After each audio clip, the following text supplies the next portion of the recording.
If I could ask everyone to please find their seats, we're going to get ourselves started.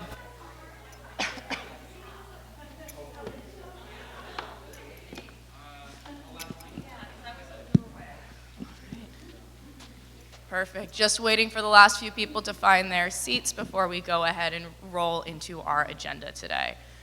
I'm going to go ahead and get us started. Good afternoon, everybody. My name is Kiana McClure. I am the co-chair of Project Vision, and I am so glad to have you guys here on this beautiful October day. We're going to do a little bit of a deviation from our original agenda. As many of you know, I have stood behind this podium, behind this microphone, for almost 2 years, which is crazy. Thank you. But like all good things, this must come to an end. So I am announcing I am stepping down from the co-chair of Project Vision position as of today. But do not worry, I will be leaving you all in incredibly capable hands. I would like to introduce our new co-chair, Catherine Jacobowski. Catherine has been an amazing ally. She has been an amazing person to work with over these last 2 years. She's really taken a ton of the initiatives that we've worked on in this room by the horns and just gone forward with them.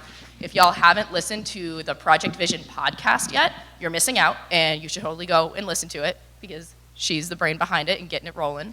So I'm going to stop talking at you guys now because my tenure is done, and I will invite Catherine to come up and lead the rest of the meeting with Adam. If anyone has any questions, please don't hesitate to find me in person or shoot me a message online. I'm just so grateful for all of the time I've gotten to spend with all of you. So thank you.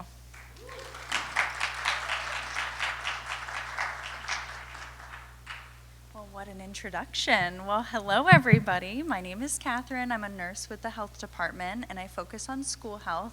But as many of you have probably worked with me out in the community, I love saying yes and doing all different sorts of things. But Project Vision definitely has a special place in my heart because I moved from Maine around 3 years ago. And when I first looked up Vermont and just the general, it's a very small state compared to Maine, so it felt like a smaller search, but Project Vision did come up frequently. Come Alive Outside, the MIN, other incredible organizations that were all housed in Rutland County kept coming up when I was looking up Vermont.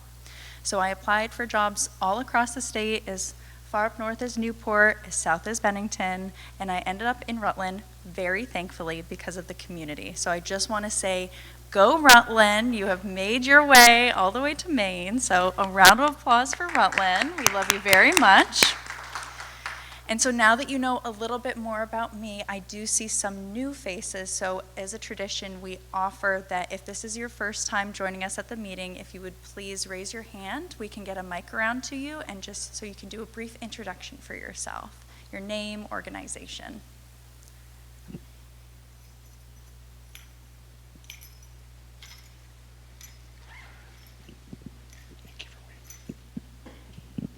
Hi, I'm Ben. I work with the Community Care Network as the engagement specialist.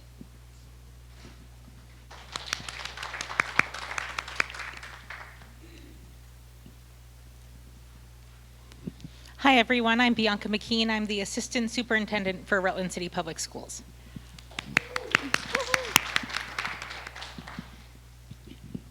Hi, my name is George Nostern, and I just started working for VCIL, the Vermont Center for Independent Living.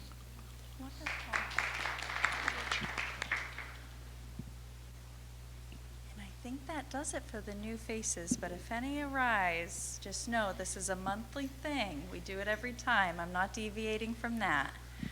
We do like to kind of keep our schedule a little bit, so we will stick with our agenda and move on in to the mayor's regards and announcements. Good afternoon. So I'll give a quick update. On Tuesday evening, we found out that the TIF bond, which is basically the instrument that Rutland will use for the next 10 to 20 years, to spur development in our community, passed with an 85% margin. So that's absolutely fantastic. So I just want to say thank you to everybody that supported that.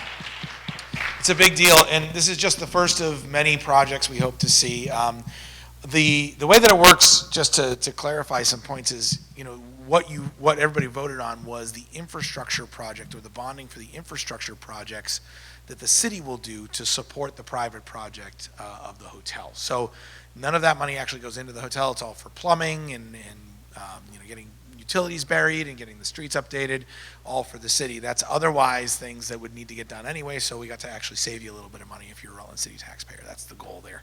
We'll continue to hopefully see projects like these happen throughout the city, and with those types of investments and those private investments, hopefully that comes some stability and additional affordability to our community. So that's a big deal, and again, thanks for the support on that. And just a kind of a general update of other things that have been going on. We continue to look at. I had the opportunity to actually sit down with the governor and some of his cabinet about a month ago, a little under a month ago, to talk about challenges here in Rutland, some of the things that we're dealing with. It was a very good conversation, super positive from a standpoint of what we can do together to work to solve problems, and the support continues to come Rutland's way. So if we see a need that's not being filled, if we have a gap that isn't being addressed, while resources seem to be dwindling on the federal level, the state still understands the challenges that we have at hand, and please feel free to reach out to my office if you have any concerns and see if we can ask for those additional help and services. There's one more thing I did want to bring up. As we enter the winter months, emergency cold weather shelter is a little bit up in the air this year because of some changes. I've got my team is working on trying to assemble, and some of you may have been reached out to already, to assemble kind of a community response for that. We're looking at what that's going to look like. There's still a little bit of work to do, but if you get a call from Chris or Megan in regards to that cold weather shelter, just do me a favor, hear them out. I think they've got a really good plan, and we could be able to support those that really need it in the toughest times this winter. So, any questions? Awesome. Oh, yes. So the timing, do you know more on the timing? I don't think it's going to be, and it wouldn't be used as emergency cold weather anyways, but in that particular case, but I don't know that the timing. So the expectation is it's a 10-bed that is serving medically needy. I think the latest, it's January, beginning of January, that they have the expectation of all of the construction being done and then being open for business. So not quite that December date, but hopefully soon after. And then again, that's not because of that, the extreme cold weather shelter that normally has been run out of Brock won't be run out of Brock this year, which is why we're trying to come up with a different answer. So, good? Any other questions? Awesome. Have a good day. Thanks, man. I'm going to sneak around and take a peek at what this. So now we will be moving into announcements, and I do have a few, so I just wanted to offer out to anybody. If you do have an announcement, if you just want to raise your hand, if you have an event coming up or anything you'd like to share out, this does go on PEG TV, and we have some YouTube viewers, so please feel free.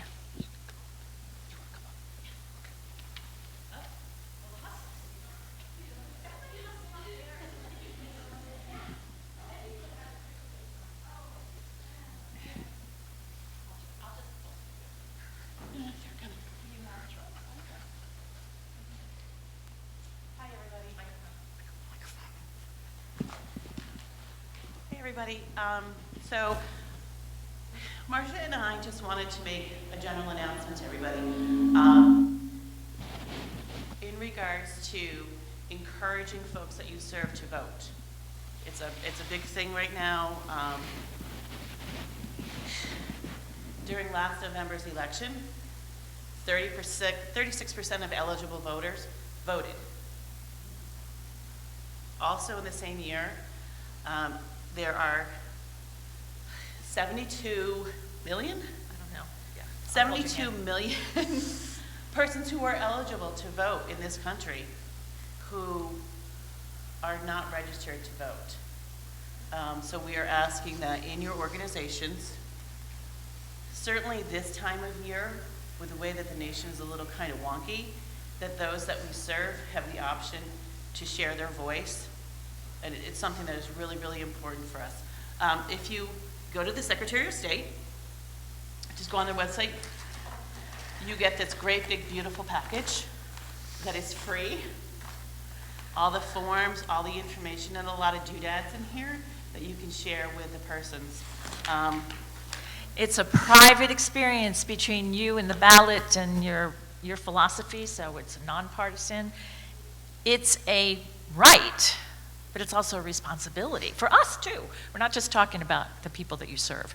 A lot of the agencies that we all work for are on the ballot as referendums, Brock, Wonder Feet, healthcare, and library. So resources are limited.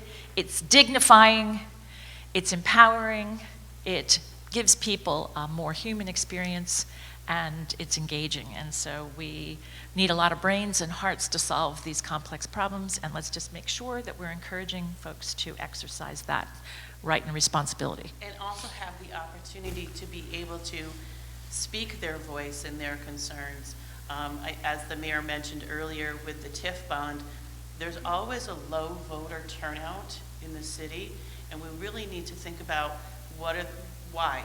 What is happening with that? Why are we so disengaged with what's happening in our community? So it's really, really important that we give people the opportunity to be able to register to vote and be able to get there as well. What are the obstacles that people are facing?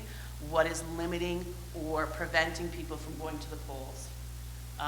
One of the things that when we were brainstorming was really the use of the mail-in ballot and making sure that people have an opportunity, to fill those in and get those back. If you also go to Get Out the Vote 2026, a lot of information in there, really easy, simple ideas on how to encourage people to vote and encouraging people to register to vote. And again, it's nonpartisan. We don't care who you're voting for. We just want people to have that option. Thanks, everybody.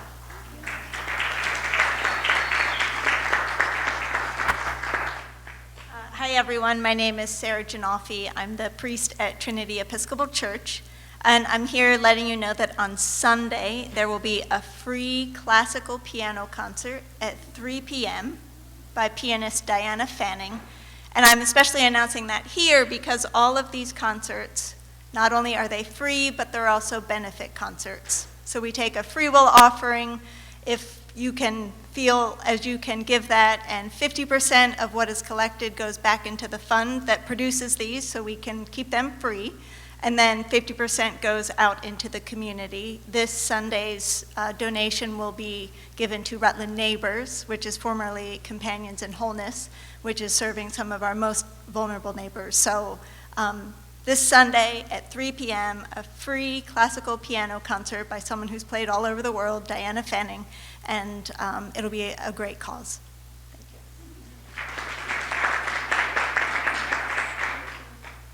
Hi, I'm Renee Beaupre-White with the Southwestern Vermont Council on Aging, and today, by the way, is Ageism Awareness Day, so let's all celebrate that. We are seeking new advisory board members, so if anybody's interested in serving on our board, please reach out to us. We also have new grants available, caregiver support grants and kinship support, so if anybody needs information, we have that. And just a reminder that we have Trewalta Platform, an online platform for caregivers that's available on our website that has a wide variety of information and resources. It's very helpful. Thanks.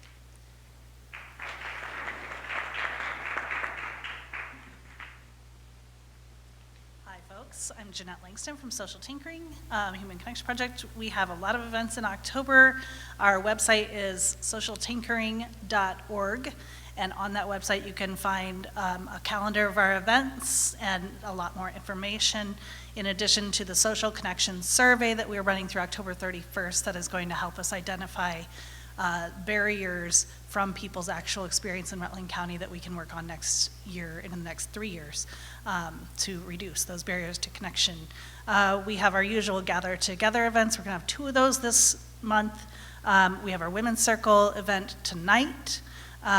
We had a great event with Vermont Farmers Food Center yesterday, and we have an additional virtual connection, social connection space this month as well. We have a big fundraiser coming up that I hope many of you can come to. We've kept the ticket price a little bit low because of everything that's going on right now in the world, but it's a speed friending event. So it's like speed dating, but speed friending. And it's going to be run by Wingman of the Year, who's a professional organization or company that does speed dating. So we're pretty excited about that later this October 26th. It's a Sunday brunch, so it's not an evening event. We have a couple other things too that I wanted to mention. The Vets Town Hall organization, we're a partner with them to help promote their Vets Town Halls that they're having throughout the state this fall. In Rutland, it'll be November 7th at 6 p.m. And they're non-political community gatherings. They host space for veterans to share their experience of their military experience, and then the community to just listen. Not a Q&A, just listening and hearing to improve the understanding of what people have been through and help vets feel more connected in the community. There's a couple other things, but the biggest one I'm very excited about, that's a special event coming up November 6th. We are partnering with the Gone Guys filmmakers. Excuse me, this is a film made in Vermont about men and boys in Vermont and social isolation and what we can do about it. I'm very excited to co-host this at the Paramount Theater. It'll be free, November 6th. It's on our website, more information, and we have some amazing sponsors already, thanks to Joan Gamble and Chip Payson, as well as a few other folks, Tina Kashava from the Vermont Eye Clinic, Central Vermont Eye Clinic, and a couple others. So I'm very excited about that event, and I hope many of you can come to that to help us start the conversation here in Rutland around social isolation and what we can do about that for men and boys. That's all.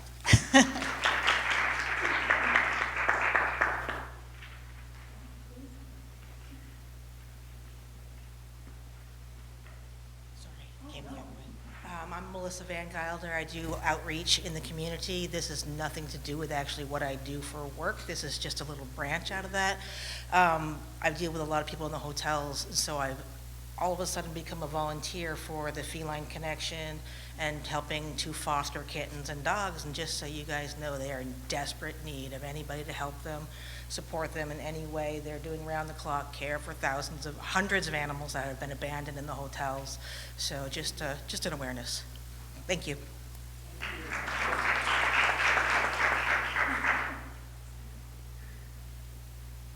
Hi everyone, I'm Diane I'm the director of ARC Rutland Darien. Just 2 updates this month. Our members are going to be in the parade this year. It's been a number of years, so we're very excited. Please look for our float.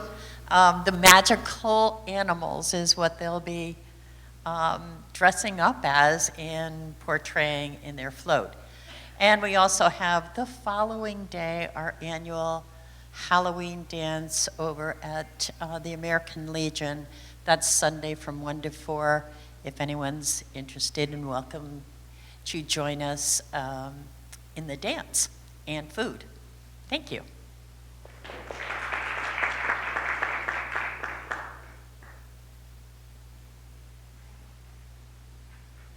Never feel bad for taking on the mic. I love a little mic time.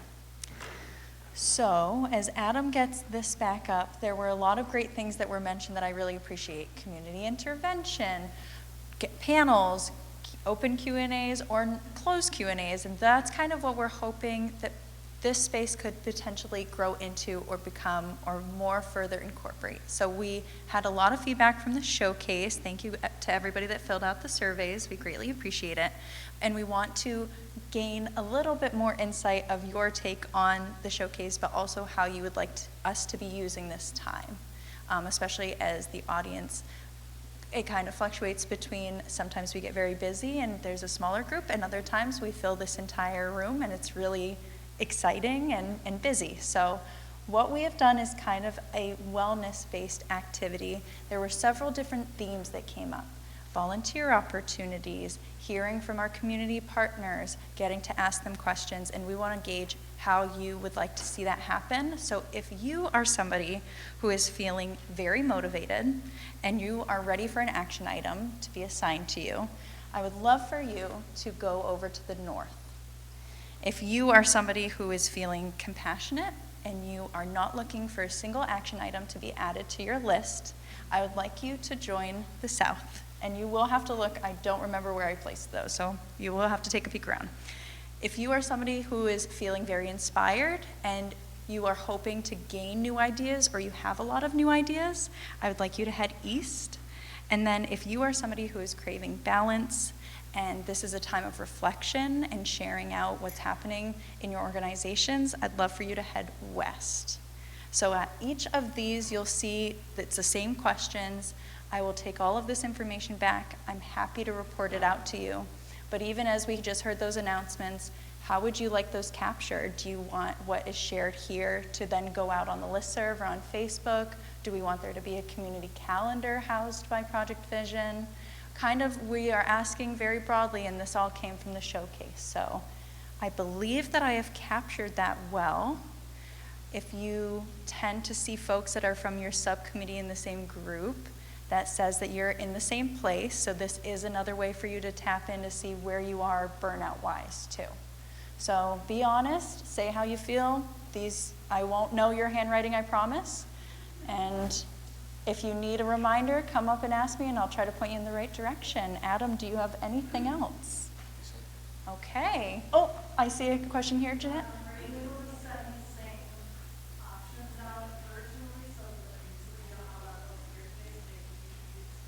Sure, so the question was, am I able to share out these Compass Point options virtually as well so I can capture that? And I think that's a great idea, and I would love to do that on the Project Vision listserv. So thank you for mentioning that, Jeanette.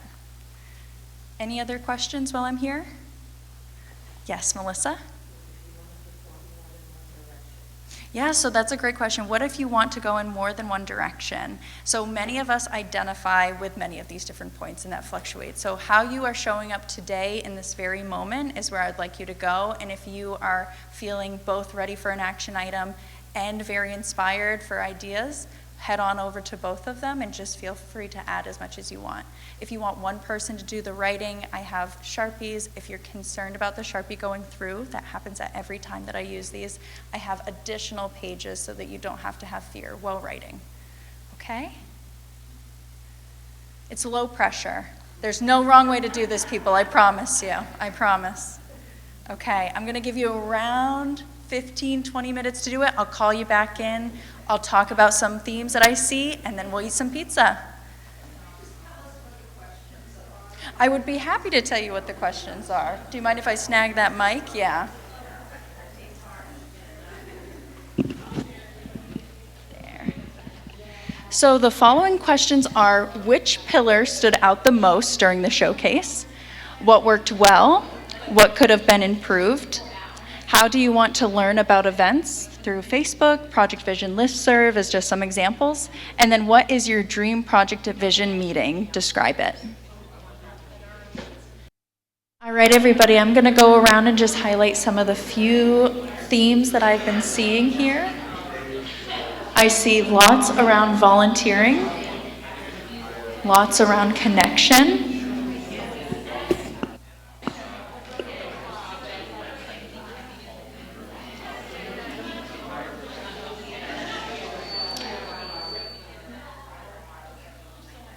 people are looking for more information on events for this to be shared out in different formats, so I appreciate those that have been listing the different formats so that we know. We're going to try and take a new spin on our social media too, so if anybody's interested in being featured on the Facebook, Instagram, or soon to be TikTok, let me know. Very happy.